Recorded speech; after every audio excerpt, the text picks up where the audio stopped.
Hello friends, welcome to my channel simply my style Telugu. ఈరోజు వీడియోలో చాలా ఇంపార్టెంట్ టిప్ అనేది షేర్ చేయబోతున్నాను అనమాట. అంటే ఇప్పుడు బిగినర్స్ స్టిచ్చింగ్ నేర్చుకునే వాళ్ళు చిన్న చిన్న ముడతలు అవి వస్తూ ఉంటాయి అంటారు కదా. అందులో తెలియకుండా చేసే ఒక తప్పు అనేది ఎక్స్ప్లెయిన్ చేస్తున్నాను అనమాట. చూడడానికి ఇది అసలు తప్పులాగే అనిపించదు, కానీ చూడడానికి చిన్న తప్పులాగా అనిపిస్తుంది, చిన్న మిస్టేక్ లాగా అనిపిస్తుంది, కానీ దానివల్ల చాలా తేడాలు వస్తాయన్నమాట. అవేంటో చూద్దాము. ఇప్పుడు ఫస్ట్ ఫ్రంట్ నెక్ అనేది నేను జాయింట్ చేస్తాను. నెక్ దగ్గర ఫ్రంట్ నెక్ అనేది జాయింట్ చేస్తాను. ఇప్పుడు బ్యాక్ నెక్ అనేది ఇంకా జాయింట్ చేయలేదు. జాయింట్ చేయకుండా ఉన్నప్పుడు మనం ఏం చేస్తాము, ఒక పావించి ఖర్చుతో రౌండ్ నెక్ అయితే రౌండ్ నెక్ మెడపట్టి అనేది వేసేస్తాం కదా. అయితే ఇప్పుడు మెడపట్టి వేసేసిన తర్వాత రెండు మెజర్ చేసి చూసుకున్నాం అనుకోండి. ఇప్పుడు నేను ఇక్కడ ఒక పావించి ఖర్చుతో ఇలా మెడపట్టి అనేది వేసేసిన తర్వాత రెండు మెజర్ చేసి మనకి కుట్టేటప్పుడు షోల్డర్ జాయింట్ చేసిన తర్వాత హ్యాండ్స్ జాయింట్ చేసేటప్పుడు ఏం చేస్తాము, రెండు కొలిసి చూస్తాము. ఇప్పుడు నేను ఇలా మెడపట్టి అనేది జాయింట్ చేస్తాను అనుకోండి, బ్యాక్ సైడ్ కూడా జాయింట్ చేసిన తర్వాత ఇప్పుడు ఇలా రెండు ఒకసారి కొలిసి చూడండి. కొలిసి చూసిన తర్వాత మీకు ఏమవుతుంది, ఒకటి ఎక్కువ వస్తుంది. మామూలుగా ఫస్ట్ ఫ్రంట్ నెక్ అనేది ఒక డిజైన్ వేసాను, బ్యాక్ సైడ్ ఏమో రౌండ్ నెక్ ఒక పావించి ఖర్చుతో తిప్పేసిన తర్వాత రెండు షోల్డర్ జాయింట్ చేసిన తర్వాత చెక్ చేసుకుంటే ఒకటి ఎక్కువ వస్తుంది. ఎక్కువ వచ్చిన తర్వాత మనం ఏం చేస్తాము, ఆటోమేటిక్గా ఎక్కువ వచ్చింది కాబట్టి అక్కడ కట్ చేసి లెవెల్ చేసి హ్యాండ్స్ అనేవి జాయింట్ చేసేస్తాము. ఇదే పెద్ద బ్లండర్ మిస్టేక్ అనమాట.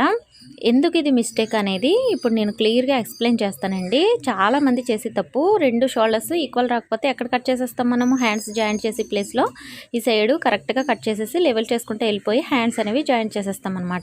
ఇది ఎందుకు తప్పు అవుతుంది అనేది ఇప్పుడు చూద్దాం.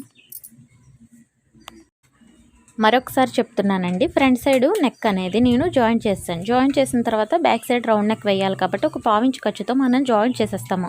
ఫస్ట్ చెక్ చేసుకోకుండా జాయింట్ చేసేస్తాము. జాయింట్ చేసిన తర్వాత మనకి ఇలాగా కొలిచి చూస్తే ఒకవైపు ఎక్కువ వచ్చింది కదా. ఇప్పుడు దీన్ని మనం కట్ చేసేస్తాము. ఇప్పుడు మనం ఎక్కడ కట్ చేసాము, చంక రౌండ్ దగ్గర కట్ చేసాము. చంక రౌండ్ దగ్గర కట్ చేయడం వల్ల మనకి తెలియకుండానే బ్యాక్ సైడ్ ఒకలాగా ఉంటుంది చంక రౌండ్ అనేది, ఫ్రంట్ సైడ్ ఒకలాగా ఉంటుంది. అప్పుడు చంక రౌండ్లో మార్పులు రావడం వల్లే ఉగ్గులు ఎక్కువ తక్కువలు చంక రౌండ్ సెట్ అవ్వకపోవడం జరుగుతుందన్నమాట. మీరు ఫ్రంట్ సైడ్ కట్ చేయలేదు, బ్యాక్ సైడ్ ఏమో ఎక్కువ వచ్చింది కాబట్టి కట్ చేస్తారు. ఎక్కడ కట్ చేశారు, చంక రౌండ్ దగ్గర కట్ చేశారు. అక్కడ అసలు కట్ చేయకూడదు. కట్ చేస్తే ఫ్రంట్ అండ్ బ్యాక్ ఒకలాగే ఉండాలి. బట్ ఏమో ఫ్రంట్ సైడ్ ఏమో చంక రౌండ్ మామూలుగా ఉంది, బ్యాక్ సైడ్ ఏమో ఎక్కువ అవ్వడం వల్ల కట్ చేసేసాం కాబట్టి అక్కడ వేరేలా ఉంటుంది చంక రౌండ్ అనేది. అప్పుడు రెండు మన హ్యాండ్ అనేది ఈ చంక రౌండ్ బట్టి కట్ చేసుకున్న తర్వాత రెండింటికి మ్యాచ్ అవ్వక ఏం జరుగుతుంది, చిన్న చిన్న తప్పులు అనేవి ఇక్కడ వస్తాయి అన్నమాట. మరి ఇలా రాకుండా ఏం చేయాలి అంటే అది కూడా చెప్తాను. ఫస్ట్ నెక్ డిజైన్ అనేది మనకి వేసుకుని ముందే, అంటే ఫ్రంట్ నెక్ వేసేసాము, ఫ్రంట్ నెక్ అనేది డిజైన్ వేసేసామనుకోండి. వేసేసిన తర్వాత బ్యాక్ నెక్ వేసే ముందు ఏం చేయాలంటే ఫస్ట్ చంక రౌండ్ దగ్గర ఈక్వల్గా పెట్టుకోవాలన్నమాట. హ్యాండ్స్ జాయింట్ చేసే చోట చంక రౌండ్ దగ్గర ఈక్వల్గా ఉంచాలి. చంక రౌండ్ దగ్గర ఈక్వల్గా ఉంచిన తర్వాత హ్యాండ్స్ జాయింట్ చేసే ప్లేస్లో ఈక్వల్గా ఉంచిన తర్వాత ఫ్రంట్ నెక్ కంటే బ్యాక్ నెక్ అనేది ఎంత ఎక్కువగా వచ్చిందనేది ఒక్కసారి మార్కింగ్ చేసుకోవాలన్నమాట.